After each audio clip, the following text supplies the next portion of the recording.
Kaya habang may magagawa kayo ngayong eleksyon, gawin na ninyo. Ang wag na ninyong payagang magtagumpay itong si Hani Lacuna.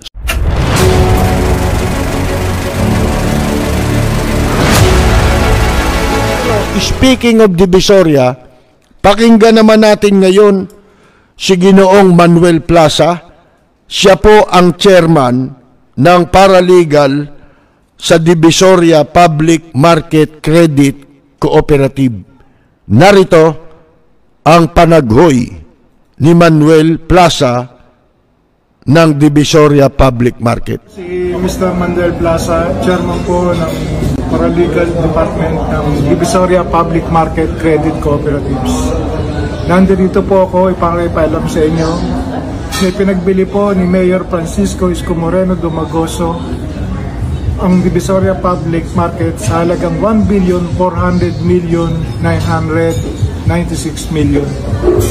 Ito po ay pinagbili ni Mayor Francisco Isko Moreno Dumagoso kay Mr. George Chua, Chairman ng Pestina Holding Corporations. Ito po ay pinagbili nila sa panahon po ng pandemya. At hindi naman po ito may pagbibili ni Mayor Francisco Isko Moreno kung hindi po siya binigyan ng kapangyarihan ni Vice Mayor Hani Lacuna Pangan.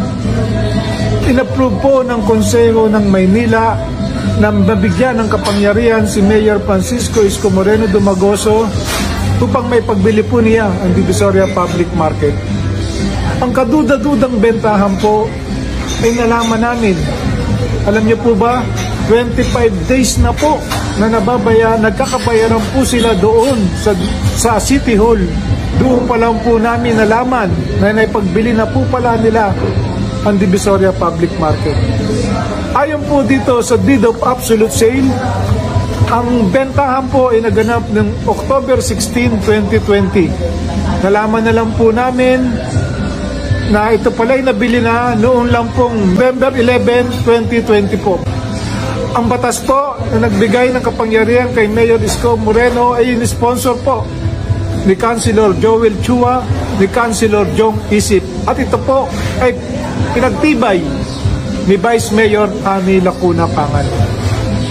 Lagi po nating iisipin na hindi po magkakaroon ng kapangyarihan si Mayor Francisco Isko Moreno Dumagoso na may pagbili ang Divisoria Public Market kung hindi po siya binigyan ng kapangyarihan ni Vice Mayor Hani Lacuna Pangan.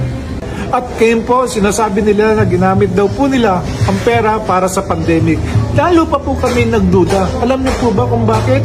Sila po ay umutang ng 1,700,000,000 para po may paganda sa beautification ng Manila Zoo.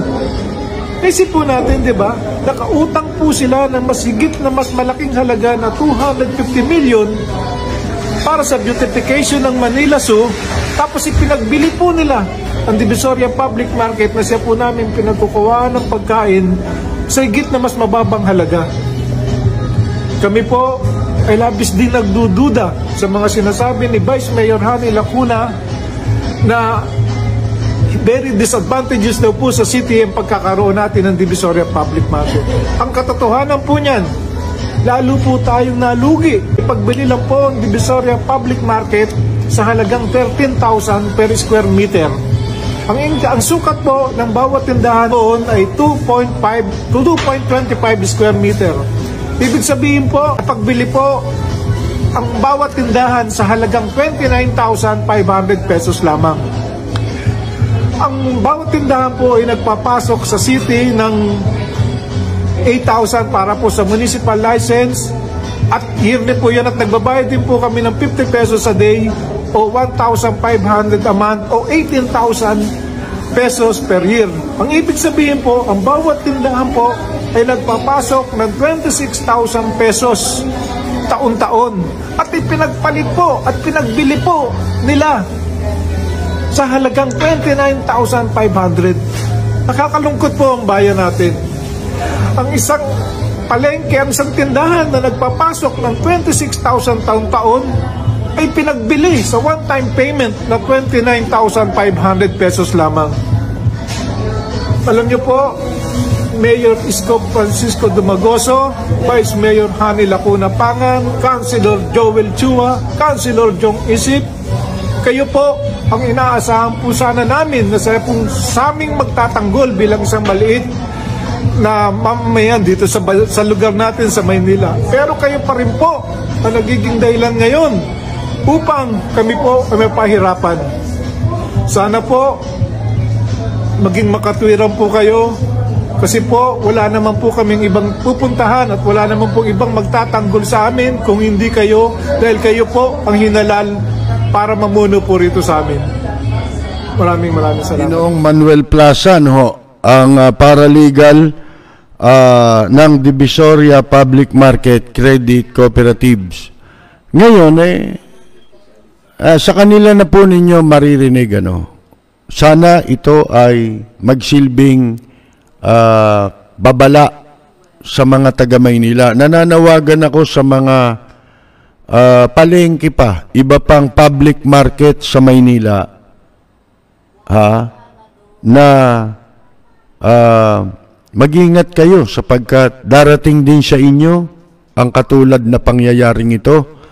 Kaya habang may magagawa kayo ngayong eleksyon, gawin na ninyo ang wag na ninyong payagang magtagumpay itong si Hani Lacuna, sapagkat ang magiging papel ni Hani Lacuna ay ipagpatuloy ang napasimulan nilang adik na yan sa pera di ba? Maadik na yan.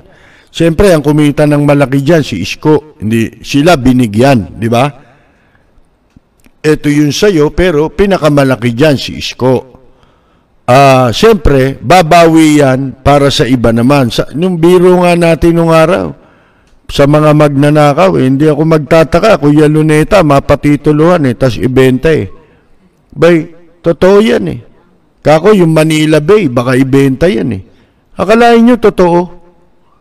Ikinumpormisyon na ni Isko yan, yung Manila Bay. Sisirain niya ng kalikasan, ang environment sa Maynila, mga kaibigan. Sipin mo, tatambakan mo yung dagat, di lalong lulubog yung Maynila. Di ba? Alam niya, parang kumuha ka ng planggana. Tabunan mo ng lupa yon, aapaw yung tubig. Di ba? Apaw yung tubig dun sa planggana. Ganun yan. Yung aapaw, pupunta sa magiging baha. Sa lansangan. Ngayon, mga kaibigan, wag niya ninyong payagan. At gusto ninyong maiwasto itong malaking katarantaduhang ito, mga kaibigan. Palitan nyo yan. Walang hiya rin tong mga taong ito.